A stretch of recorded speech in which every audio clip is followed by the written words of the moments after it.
തന്നെയാണ് വിനീത. നേരത്തെ മുന്നറിയിപ്പ് നൽകിയിരുന്നു. ആ മുന്നറിയിപ്പ് അവഗണിച്ച് വീണ്ടും പ്രവർത്തകർ ബാരിക്കേഡ് മറികടക്കാനുള്ള ശ്രമം നടത്തുന്നതിനിടയിലാണ് ആ കണ്ണീർ വാതക ഷെല്ലും ഒപ്പം ഗ്രനേഡും പ്രയോഗിച്ച് പ്രവർത്തകരെ പിന്തിരിപ്പിക്കാനുള്ള നീക്കം. വീണ്ടും പ്രവർത്തകർക്കിടയിലേക്ക് വീണ്ടും കണ്ണീർ വാതക ഷെല്ല് പ്രയോഗിക്കുന്നു. 2 ജലപീരങ്കിയിലും ഏതാണ്ട് പൂർണ്ണമായി വെള്ളം തീർന്നതിന് ശേഷം പ്രവർത്തകർ ബാരിക്കേഡ് തള്ളിമാറ്റി അകത്ത് കയറാനുള്ള ശ്രമം നടത്തുന്നതിനിടയിലാണ് പ്രവർത്തകർക്കിടയിലേക്ക് ഗ്രനേഡ് വലിച്ചെറിഞ്ഞത്, പോലീസ് ടിയർ ഗ്യാസ് വലിച്ചെറിഞ്ഞത്. പ്രവർത്തകർ ഇപ്പോഴും ഒരു ഭാഗത്തേക്ക് തമ്പടിച്ച് വീണ്ടും ബാരിക്കേഡിന് മുകളിൽ കയറി നിൽക്കുന്നുണ്ട്. മറ്റൊരു വിഭാഗം പ്രവർത്തകർ ഇവിടെ നിന്ന് പോയി കഴിഞ്ഞു. പ്രവർത്തകരുടെ തൊട്ട് മുന്നിൽ ഇത് കാറ്റിൻ്റെ ഗതിയനുസരിച്ചാണ് ഇതിൻ്റെ സ്മോക്ക് പോകുന്നത്. അതുകൊണ്ട് ആ ഭാഗത്തുള്ളവർക്കാണ് വലിയ ബുദ്ധിമുട്ടുണ്ടാവുക. ഈ ബാരിക്കേഡിൻ്റെ തൊട്ട് മുന്നിലുള്ളവരെ നീക്കാൻ ഒരു പ്രവർത്തകൻ വീണ്ടും ഒരു ഗ്രനേഡ് പ്രയോഗിച്ചിരിക്കുന്നു. തുടർച്ചയായി കണ്ണീർ വാതക ഷെല്ല് പ്രയോഗിച്ചിരിക്കുന്നു. സംഘർഷത്തിലേക്ക് നീങ്ങുന്നു എന്നുള്ളതാണ്. പോലീസും പ്രവർത്തകരും തമ്മിൽ നേർക്കുനേർ.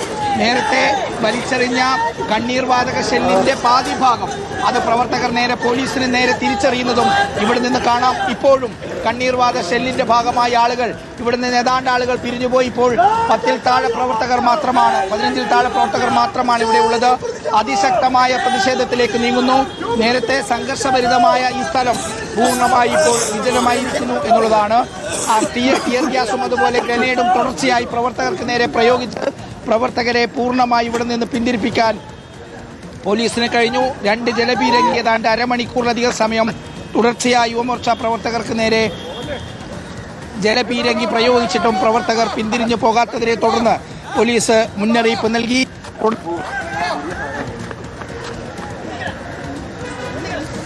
യുവമോർച്ച പ്രവർത്തകർ തുടർച്ചയായി കണ്ണീർ വാതകം പ്രയോഗിച്ചതുമൂലം വലിയ അസ്വസ്ഥതകൾ അനുഭവപ്പെടുന്നുണ്ട്, ശ്വാസതടസ്സമൊക്കെ അനുഭവപ്പെടുന്നുണ്ട് പ്രതിഷേധക്കാർക്ക്. ടി വി പ്രസാദും ഹരിമോഹനും തുടരുന്നുണ്ട്. തുടർച്ചയായി ജലപീരങ്കി പ്രയോഗിച്ചു. പിന്നീടും ബാരിക്കേഡ് മറികടക്കാൻ ശ്രമിച്ചു. പ്രവർത്തകർ പിരിഞ്ഞു പോകാൻ തയ്യാറായില്ല. അക്ഷരത്തിൽ തെരുവ് യുദ്ധമായിരുന്നു തിരുവനന്തപുരത്ത് എന്ന് തന്നെ പറയണം. ടി വി പ്രസാദും ഹരിമോഹനും തുടരുകയാണ്. പ്രസാദ്, പലർക്കും ദേഹാസ്വാസ്ഥ്യമൊക്കെ അനുഭവപ്പെടുന്ന നിലയിലേക്ക് എത്തിയിരിക്കുന്നു അല്ലേ?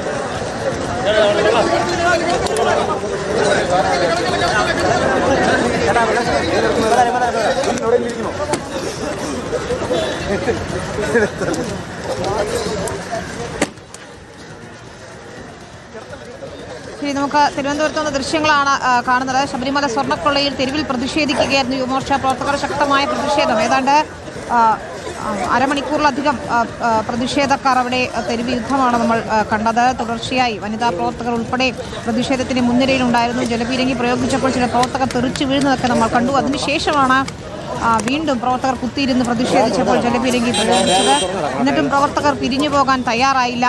ഇതിന് പിന്നാലെയാണ് ബാരിക്കേഡ് മറിച്ചിടാൻ ശ്രമിച്ച പ്രവർത്തകർക്ക് നേരെ തുടർച്ചയായി കണ്ണീർ പ്രയോഗിച്ചത് നമ്മൾ കാണുന്നത്. ദേഹാസ്വാസ്ഥ്യം അനുഭവപ്പെട്ട പ്രവർത്തകർ ഇപ്പോൾ റോഡിൽ കുത്തിയിരിക്കുകയാണ്. ചിലരെ ആശുപത്രിയിലേക്ക് മാറ്റിയിട്ടുണ്ട് എന്നാണ് നമുക്ക് അറിയാൻ കഴിയുന്നത്. ടി വി പ്രസാദും ഹരിമോഹനും അവിടെ നിന്ന് തുടരുന്നുണ്ട്. ശബരിമല സ്വർണ്ണക്കൊള്ളയിലാണ് വലിയ പ്രതിഷേധം. ഹരിമോഹനാണ് ചേരുന്നത്. ഹരി, അക്ഷരാർത്ഥത്തിൽ തെരുവ് യുദ്ധമാണ് നമ്മൾ കണ്ടത്. തുടർച്ചയായ ജലപീരങ്കി പ്രയോഗത്തിന് പിന്നാലെ ഗ്രനേഡും പ്രയോഗിച്ചിരിക്കുന്നു. പല പ്രവർത്തകർക്കും ദേഹാസ്വാസ്ഥ്യമുണ്ട്. റോഡിൽ കുത്തിയിരിക്കുകയാണ് ഇപ്പോൾ പ്രവർത്തകർ. ഒപ്പം മറുഭാഗത്ത് പോലീസുമായി വാക്കേറ്റം തുടരുന്നുണ്ട്. ഇത് തീർച്ചയായിട്ടും തലസ്ഥാന നഗരം അക്ഷരാർത്ഥത്തിൽ യുദ്ധഭൂമിയായി മാറി എന്നുള്ളതാണ് നമ്മൾ ദൃശ്യങ്ങളിൽ നിന്ന് തന്നെ കണ്ടത്. തുടർച്ചയായി 15 തവണ ജലപീരങ്കി പ്രയോഗിച്ചിട്ടും പ്രവർത്തകർ പിന്തിരിഞ്ഞു പോകാത്തതിനെ തുടർന്നാണ് 2 വട്ടം കണ്ണീർ വാതകം നിറച്ച ഷെല്ലുകൾ പോലീസ് എറിഞ്ഞത്. തുടർന്നാണ് പ്രവർത്തകർ പിന്തിരിയുന്നത്. അതിനുശേഷം ഇപ്പോൾ പരിക്കേറ്റ പ്രവർത്തകരെ ആംബുലൻസിൽ മാറ്റിക്കൊണ്ടിരിക്കുകയാണ്. ചില പ്രവർത്തകർ ഇപ്പോഴും റോഡിൽ തന്നെ, അതായത് പരിക്കേറ്റ പ്രവർത്തകർ ഇപ്പോഴും റോഡിൽ തന്നെ തുടരുകയാണ്. ഒരു വശത്ത് പ്രവർത്തകർക്ക് നേരെ വളരെ അപ്രതീക്ഷിതമായി, അതായത് 15 തവണ ജലപീരങ്കി പ്രയോഗിച്ചിട്ടാവണം പ്രവർത്തകർ പിന്തിരിഞ്ഞു പോകാൻ ഒട്ടും തയ്യാറായില്ല. തുടർന്നാണ് ആദ്യം മുന്നറിയിപ്പ് നൽകിക്കൊണ്ട് ബാനർ ഉയർത്തുകയും പിന്നീട് മുന്നറിയിപ്പ് വീണ്ടും നൽകി സൈറൻ വഴി മുന്നറിയിപ്പ് നൽകുകയും അതിനുശേഷം കണ്ണീർ വാതകം പ്രയോഗിക്കുകയും ചെയ്ത് അതോടുകൂടിയാണ് പ്രവർത്തകർ പിന്തിരിഞ്ഞ് പുറകോട്ടേക്ക് പോയി തുടർന്ന് റോഡിൽ അല്പസമയം കുത്തിയിരിക്കുക നടത്തുകയും ചെയ്ത്. പക്ഷേ ഇപ്പോൾ ഏറെക്കുറെ സമരം അവസാനിച്ച മട്ടാണ്. പ്രവർത്തകർ എല്ലാവരും തന്നെ പിന്തിരിഞ്ഞു പോകാനുള്ള നിർദ്ദേശമൊക്കെ തന്നെ വരുന്നുണ്ട്. അപ്പോഴും ചില പ്രവർത്തകർ, പരിക്കേറ്റ പ്രവർത്തകർ പ്രവർത്തകരെയും കൊണ്ട് റോഡിൽ കുത്തിയിരിക്കുകയാണ്. ആംബുലൻസ് അടക്കം എത്തിയിട്ടുണ്ട്. ആംബുലൻസിൽ കയറ്റി അല്പസമയത്തിനുള്ളിൽ തന്നെ ആശുപത്രിയിലേക്ക് കൊണ്ടുപോകുന്നതോടുകൂടി പ്രവർത്തകർ പൂർണ്ണമായും ഇവിടെ നിന്ന് പിന്തിരിയും എന്നുള്ളതാണ് കരുതുന്നത്. എന്തായാലും ഇത് നിയമസഭയുടെ മുന്നിലാണ് ഇത്തരത്തിൽ ജലപീരങ്കി പ്രയോഗവും അതിനുശേഷം കണ്ണീർവാതക പ്രയോഗവും നടത്തിക്കൊണ്ട് തലസ്ഥാനത്ത് പോലീസും യുവമോർച്ച പ്രവർത്തകരും തമ്മിൽ സംഘർഷഭരിതമായി നിൽക്കുന്ന ഒരു സമരം കഴിഞ്ഞ കുറേ നാളുകൾക്കുള്ളിൽ ആദ്യമായിട്ടാണ് ഇത്തരത്തിൽ ഒരു സമരത്തിലേക്ക് തലസ്ഥാന നഗരം പോകുന്നത് എന്നുള്ളതാണ് വളരെ പ്രധാനപ്പെട്ട കാര്യം. തുടർച്ചയായി സമരങ്ങൾ നടത്തുക എന്നുള്ള ലക്ഷ്യത്തോടു കൂടി തന്നെയാണ് ഇത്തരത്തിൽ യുവജന സംഘടനയെ രംഗത്തിറക്കിക്കൊണ്ട് BJP ഇത്തരത്തിൽ പ്രത്യക്ഷ സമരത്തിലേക്ക്, ശബരിമല സ്വർണ്ണക്കൊള്ളയിൽ ഒരു പ്രത്യക്ഷ സമരത്തിലേക്ക് പോകാനുള്ള നീക്കത്തിലേക്ക് അല്ലെങ്കിൽ പോകാൻ ആരംഭിച്ചത്. ഇനിയിപ്പോൾ വരും ദിവസങ്ങളിലും സമാനമായ സമരങ്ങൾ തുടരും എന്നുള്ള സൂചന കൂടിയാണ് BJP നൽകുന്നത്. കാരണം ഇത് സർക്കാരിനെതിരായിട്ടുള്ള സമരം മാത്രമല്ല, നിയമസഭാ തെരഞ്ഞെടുപ്പ് വരികയാണ്. ആ നിയമസഭാ തെരഞ്ഞെടുപ്പിന് മുന്നോടിയായി ശബരിമല സ്വർണ്ണക്കൊള്ള ഏറ്റവും വലിയ പ്രചാരണ വിഷയമാക്കുക, പ്രചാരണ ആയുധമാക്കുക എന്നുള്ള ലക്ഷ്യം മുൻനിർത്തിക്കൊണ്ട് തന്നെ ഇടതു വലതു മുന്നണികൾ ഒരു കുർബാ സംഘമായി നിന്നുകൊണ്ട് ഇത്തരത്തിൽ ഒരു ശബരിമലയിൽ സ്വർണ്ണക്കൊള്ള നടത്തി എന്നുള്ള ആരോപണം കടുപ്പിക്കുക എന്നുള്ളതാണ് ഇപ്പോൾ ഉദ്ദേശിക്കുന്നത്.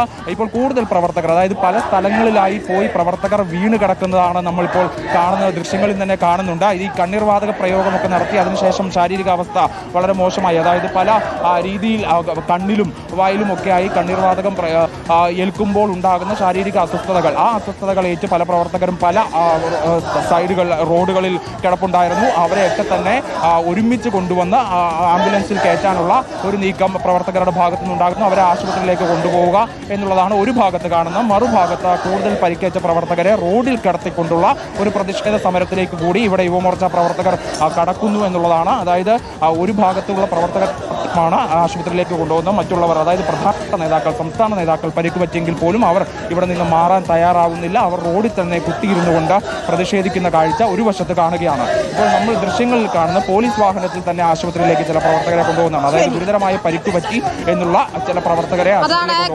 പ്രയോഗിച്ച് തുടർച്ചയായി കണ്ണീർവാതകം പ്രയോഗിച്ചപ്പോൾ പലർക്കും ദേഹാസ്വാസ്ഥ്യം ഉണ്ടായിട്ടുണ്ട്. പരിക്കേറ്റ പ്രവർത്തകരെ ഇപ്പോൾ